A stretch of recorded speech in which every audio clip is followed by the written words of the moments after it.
They say grief breaks silently, but I never thought it would break me like this. The day my only son died, the world turned gray. My name is Arthur. I'm 71 years old. My son Daniel was the light of my life. I raised him after losing my wife early. Worked every bone in my body to give him a future. And yet, when he left this world, I wasn't just grieving, I was abandoned. 2 days after the funeral, while the scent of roses from his coffin still clung to my clothes, my daughter-in-law, Clara, stood at the doorway with cold eyes. Don't be dramatic. Pack your bags and learn to survive on your own. Daniel isn't here anymore. You don't belong in this house. Her words cut deeper than any knife. This was the home I had built with my son's laughter, with my wife's memories, with every sacrifice I had made. Yet, I was being discarded like useless furniture. I stared at her, my son's widow, who showed not a single tear. Only irritation, as if my grief was an inconvenience. I tried to reason, Clara, this was Daniel's house. Our home. Where do you expect me to go? She crossed her arms. Anywhere but here. I won't carry your burden. You're old, you're broke, and frankly, you're nothing without Daniel. Her cruelty didn't stop there. Within hours, she had my belongings stuffed in plastic bags, not even boxes, and tossed them on the porch.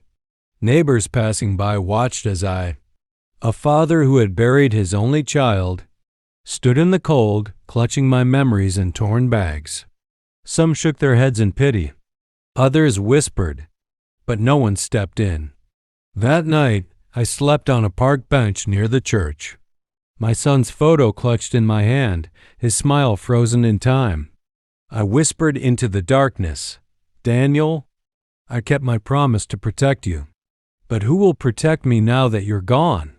For 2 weeks, I drifted shelters, church basements, and empty benches.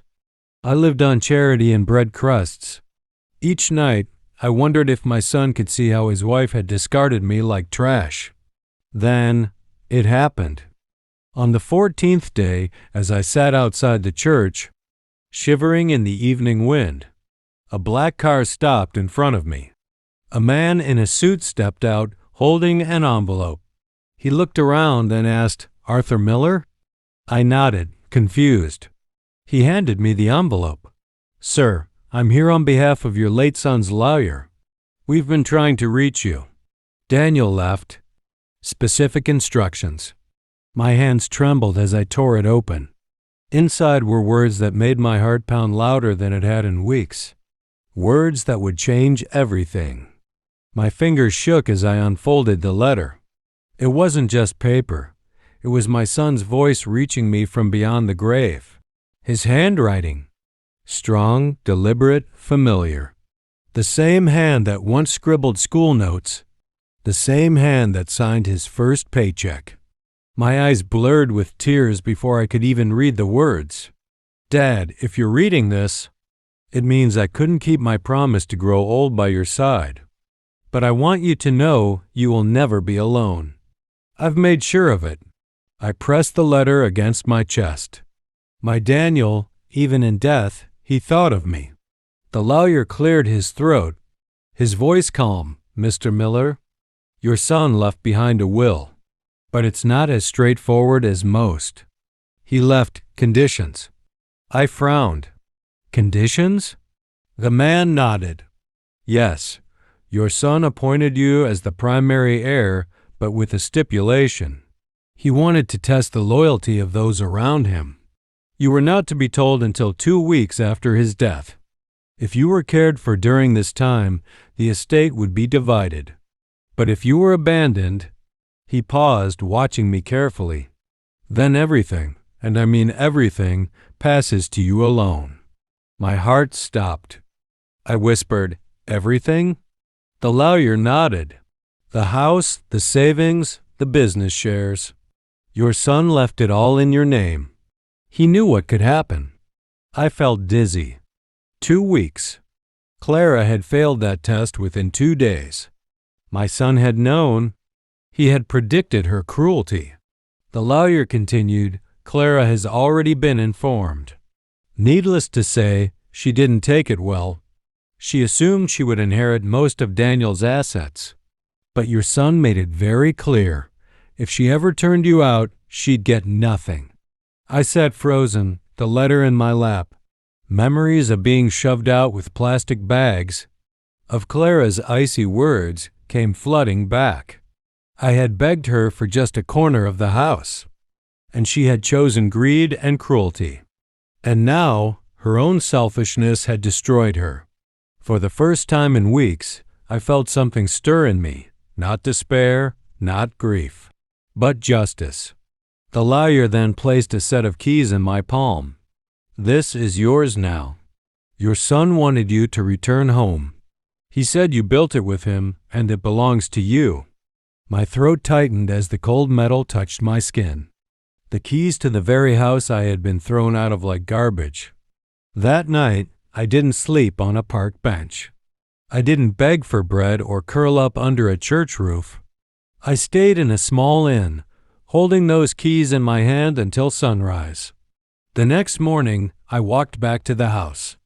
My legs trembled, not from age but from the storm of emotions inside me. As I reached the gate, I saw Clara. She was standing on the porch, yelling into her phone. Her face pale, her hair messy, her voice shrill. What do you mean I get nothing? That old man can't take it all. I was his wife. I deserve it. Her words sliced through the air, filled with rage and entitlement. She slammed the phone down and turned her eyes met mine. For a moment, silence. Then disbelief spread across her face. You? She whispered, her voice trembling with something between fear and fury.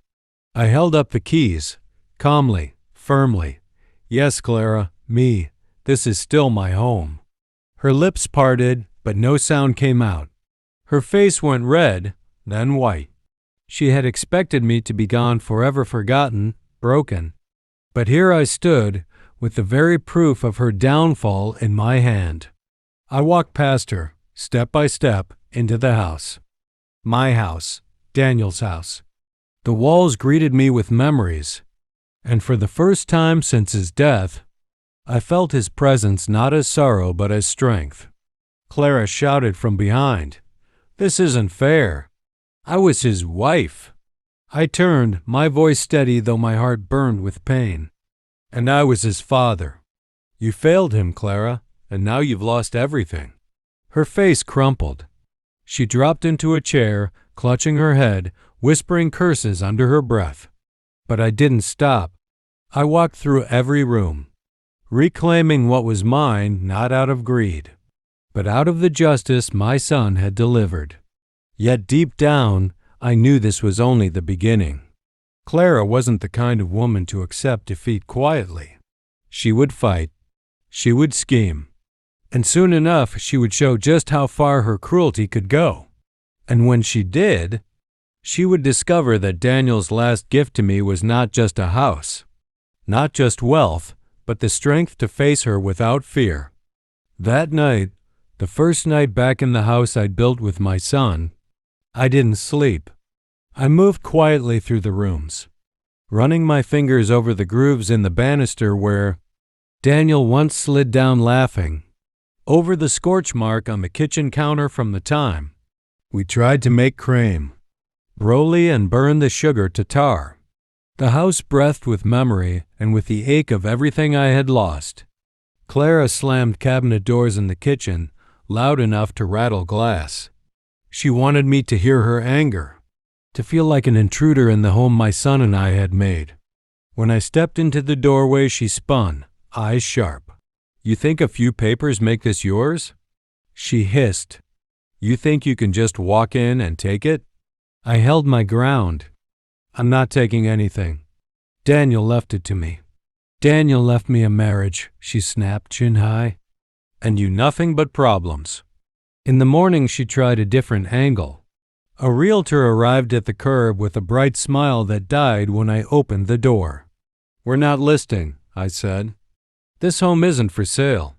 Behind me, The photograph of my son caught the sunlight. The realtor mumbled an apology and retreated. Clara's face flamed. "You can't embarrass me like this." By afternoon, the police came called by Clara for a domestic disturbance. 2 officers stood in my hallway. While she spun a story about an old man forcing his way in, I set the keys and the will on the table, hands steady. The officers read, exchanged a glance, and softened. One turned to Clara. "Ma'am, the documents are clear. Mr. Miller is the legal owner. This is his residence." Clara's mouth opened and closed, a fish pulled from water. When the door shut behind the officers, the house fell into a tight, wounded silence. The lawyer phoned that evening. "Mr. Miller," he said, voice low, "your son left a codicil, a short video to be played only if there's a dispute. I believe we've reached that point. Can you both come tomorrow?" For a long moment I stared at the wall. The idea of hearing Daniel's voice again felt like a miracle and a knife. "We'll be there," I said. I spent the night in Daniel's room. I opened the closet and found a shoebox, labeled in his handwriting, "Dad saved for a rainy day." Inside lay a folded note and a small wooden plaque. The note said, "If you're reading this, it's raining. Go to the river. You'll know where to put it." The plaque was simple oak, carved with Daniel and a line he loved, "Where love is, home is." My hand shook as I traced the letters. I closed my eyes and saw him at 10, at 20, at 30, always smiling, always rushing forward, always turning back to check if I was still there. At dawn, I walked to the river we used to visit on Sundays. The winter light drained the world of color, but the water moved on anyway, tireless. I sat on our old bench and pressed the plaque to my chest. "I'm still here, son," I whispered. "Even when they throw me out, even when they call me nothing, I am here because you were." A pair of swans slid by, white on steel water. I fixed the plaque beneath the bench with the tiny brass screws he'd taped to the back. Then I stayed until my breath smoked and my fingers numbed, until the ache of missing him eased enough to stand. When I returned, Clara was on the phone again, talking fast and low. She ended the call when she saw me. For a fleeting second, I thought I saw something like fear break through her anger. Then it was gone. "I'm only staying until that lawyer fixes this," she said. "Daniel wouldn't have humiliated me like this." I didn't answer. Grief had taught me that there are battles you win by refusing to fight. The next afternoon, we sat in the lawyer's office, Clara rigid and blazing, me with Daniel's note folded in my pocket like a pulse. The lawyer placed a flash drive on the table. "Your son's last message," he said. The screen brightened. My boy's face appeared, not in flesh but in light a little thinner than I remembered, but his eyes steady, his mouth soft with kindness. Clara inhaled sharply. My heart, traitor that it is, leapt like a child. "Hi, Dad," Daniel said. "If you're seeing this, it means things got hard." He paused, gathering a breath I would never again watch him take. "I made choices to protect you. I hope I didn't have to. But if I did, I'm sorry." He looked past the camera as if to someone standing just out of frame. "Clara, I love you. But I warned you. The way you treat my father is the way you treat me. If you've forgotten that, this video will remind you." He reached forward as if to touch us through the glass. "What happens next depends on what you did when I wasn't here." The screen faded to black. The room did not breathe. The lawyer cleared his throat. "There's a condition. If Mr. Miller was turned out or mistreated within 14 days after the funeral, the spousal trust dissolves. The assets remain with Mr. Miller. If he was cared for, the trust stands." He looked at Clara with a gaze that held no malice and no escape. "We have documentation. The condition has been triggered." Clara's chair scraped the rug. "You can't do this," she said. but even she seemed to know she was arguing with the tide. I folded Daniel's note tighter and slid it deeper into my pocket, where it thudded like a second, smaller heart. "We're done arguing," I said softly. "Tomorrow we go home. Then we begin to say goodbye the right way." Outside, the sky had begun to snow, the gentlest kind, the kind that pretends it won't stick and always does. We returned to the house in a snowfall that made the street look newly made. Clara walked ahead, shoulders squared, as if bracing against a wind no one else could feel. Inside, the air smelled of lemon cleaner and stale anger. The lawyer's documents lay on the table where we'd left them. The keys chimed in my pocket like coins in a wishing. Well, that would not grant wishes anymore. 7 days, the lawyer had said before we left his office. Clara may remove her personal belongings in that time. No fixtures, no items listed as Daniel's keepsakes. After 7 days, she must vacate. If she refuses, we'll proceed with enforcement. He had spoken gently, the way you speak to a wound while cleaning it. Clara began to pack with a fury that broke things she didn't mean to touch. A picture frame, a ceramic bowl Daniel and I had found at the flea market. A small glass bird. Each crack sounded through me. I found a roll of bubble wrap and set it on the bed beside her suitcase. She stared at it, then at me.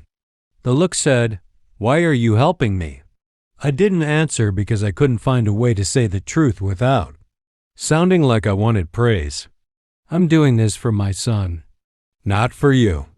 On the 3rd day, she tried one last time to claw back the past. "Daniel promised me security," she said in the kitchen doorway, arms wrapped around herself as if she were cold. "He wouldn't have left me with nothing." "You're not leaving with nothing," I said. "You're leaving with the things you brought, and the chance to build a life that isn't held up by what you can take from other people." She laughed, a brittle sound. "Is that your blessing?" "It's not a blessing or a curse," I said. "It's a door. Which side you stand on is your choice." That night I went to the river again. Snow clung to the bench, to the letters of my son's name on the plaque. Someone had left a single lily, pale as a moon. I sat and let the cold climb my bones until it numbed the places grief could not reach. Where love is, home is. I whispered the words and realized they didn't mean a house at all. On the 7th morning, she wheeled the last suitcase to the porch. The sky had cleared. Winter light made everything sharp. She hesitated at the top step. "For what it's worth," she said without looking at me, "I didn't hate him. Her voice folded on the last word. "I know," I said. "Losing him scared you." "It scared me too. But fear is no excuse for cruelty." She flinched as if the word had struck her. "Where am I supposed to go?" "Anywhere you decide," I said. I pressed a plain envelope into her palm. She looked down, startled by the weight. "It's a small amount from my pension. First month's rent, deposit, 2 months of utilities. No strings. Not because you deserve it, because he would not want me to become what hurt us." Tears rose and she blinked them back like someone unused to their sting. "I don't want your pity." "It isn't pity," I said. "It's a line drawn between the past and what comes next." She nodded once, sharp as a period, and walked down the steps. When the rideshare pulled away, the house exhaled. For the first time since the funeral, it did not sound like a sob. I spent the afternoon setting aside a small box of Daniel's things for the scholarship fund the lawyer and I had discussed. A memorial scholarship in my late wife's name for apprentices who couldn't afford tools, for kids who learned with their hands the way my boy once did. I placed his old drafting pencil on top, then closed the lid. Some inheritances are meant to move. At dusk I brewed tea and carried 2 cups to the porch out of habit. The second cup steamed beside the empty chair. I smiled at my foolishness and did not move it.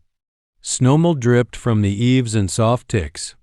Down the block, A child's laugh rose into the cold and hung there, bright and brief. I lifted my cup. "Son," I said to the evening, "you did it. You protected me when I couldn't protect myself. But more than that, you reminded me who I am." I looked at the river of cars beyond the houses, red taillights sliding like embers. "This home is safe. Your memory is safe. And I will make something kind out of what tried to make me bitter." The next Sunday, I took a small bag of tools to the bench by the river and tightened the screws on the plaque. A couple stopped to read it. "That's beautiful," the woman said. "Did you put it there?" "Yes," I said. "For my son." "I'm sorry," she said, meaning it. "Me too," I said, and meant it differently. On my way back, I saw Clara on the opposite bank, a wool coat wrapped tight, staring at the water as if it might say her name. She didn't see me. I didn't call to her. Some distances are mercies. That night I slept through until morning. No dreams, no falling. Just the slow, ordinary tide of breath moving in and out in a house that had learned how to be quiet without being cruel. When I woke, the light on Daniel's photo made it look as if he were standing in a doorway, about to come in. I set a place for him at the table anyway. I poured 2 cups of tea. I ate a simple breakfast, then opened a fresh notebook and wrote across the first page, "Where love is, home is." Underneath I added, "Love is a door you keep open, even when you must close another." And then, because the living must keep living, I began.